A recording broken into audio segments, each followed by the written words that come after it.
जी नाज़रीन, असां राब्तो कयो आहे SSP टंडोल हयार आहिनि सैयद सलीम शाह साहब असांखे हिन वक़्तु वीडियो लिंक वसीले जॉइन कयो आहे। शाह साहब प्रोग्राम में भलीकार चवां थो।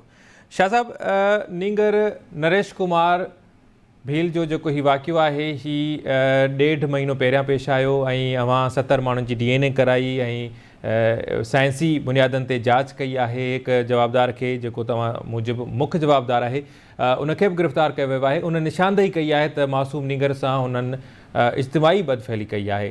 त जेके ॿिया बाक़ी जवाबदार आहिनि उन्हनि जी गिरफ़्तारी जे लाइ उन्हनि खे सोढ़ो करण जे लाइ पुलिस हिन वक़्त ताईं कहिड़ी कार्रवाई करे सघी आहे? महिरबानी अली रज़ा मंगी साहब। जीअं त नरेश भील जेको 5 क्लास जो शागिर्द हो जंहिंसां अफ़सोसनाक वाक़ियो थियो PSB सेक्शन जे इलाइक़े में, जेको काफ़ी मुश्किल केस हो, ब्लाइंड मर्डर केस हो, उन सां ज़्यादती बि थी।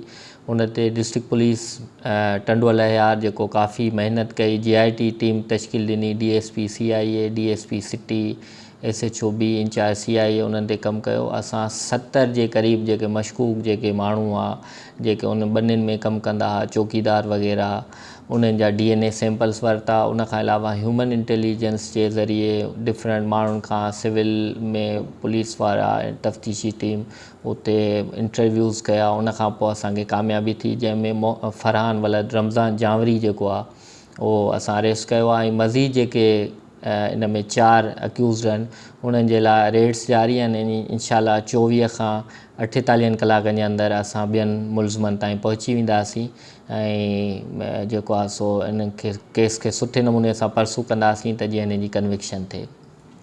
सही। अच्छा शाह साहब, इहो त सुठो अमल आहे ऐं मुख़्तलिफ़ सिंध जे मुख़्तलिफ़ ज़िलनि में, मुख़्तलिफ़ शहरनि में इन क़िस्म जा वाक़िया पेश अचनि था। पोइ उहे जेके वाक़िया आहिनि उहे केस बि थियनि था, गिरफ़्तारियूं बि थींदियूं आहिनि, पर राजूणी थी वेंदी आहे।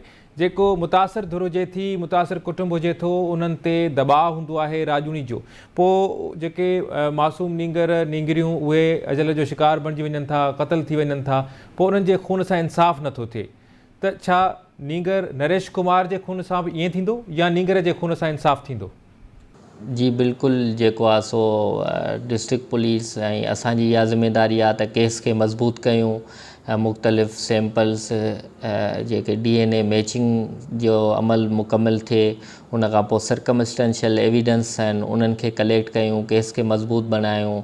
उन खां पोइ प्रोसिक्यूशन में असांजो केस वञे त उते फाइट कयूं ऐं इन खे कन्विक्शन ताईं वठी वञूं।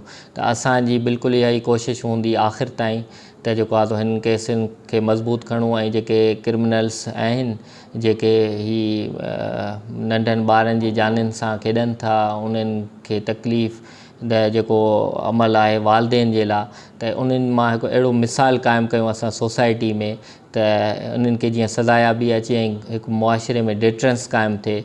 त आईंदा को बि कंहिंजे ॿार में हथु विझण लाइ इन नियत सां जेको आहे सो पहिरीं ज़रूरु हिकु दफ़ो सोचे।